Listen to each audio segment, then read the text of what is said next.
നബിയനാ റസൂലുള്ളാഹി സ്വല്ലല്ലാഹു അലൈഹി വസല്ലമ തങ്ങൾ പറഞ്ഞതായി ബറാ ഇബ്നു ആസിബ് റളിയല്ലാഹു അൻഹു നിവേദനം ചെയ്യുന്ന ഹദീസിൽ കാണാം, മൻ സല്ലല്ലാ അലയ്യ, ആരെങ്കിലും എൻ്റെ മേൽ സ്വലാത്ത് ചൊല്ലിയാൽ, ഒരു സ്വലാത്ത് ഒരു വ്യക്തി ആരെങ്കിലും റസൂലുള്ളാഹിയുടെ മേൽ ചൊല്ലിയാൽ, കുതിബ ലഹു അശ്റു ഹസനാത്ത്, അല്ലാഹു സുബ്ഹാനഹു വ തആല അവന് 10 നന്മകൾ രേഖപ്പെടുത്തുന്നതാണ്.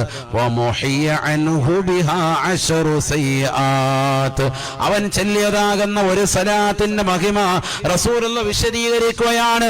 10 നന്മകൾ അവന്റെ അക്കൗണ്ടിലേക്ക് വരവെക്കുന്നു എന്ന് മാത്രമല്ല, അവൻ ചെയ്തു വെച്ചതാകുന്ന പാപങ്ങളുടെ 10 അല്ലാഹു മായ്ച്ചു കളയുന്നതാണ്. സ്വർഗത്തിലേക്കുള്ള പദവി അല്ലാഹു 10 ഉയർത്തി കൊടുക്കുന്നതാണ്.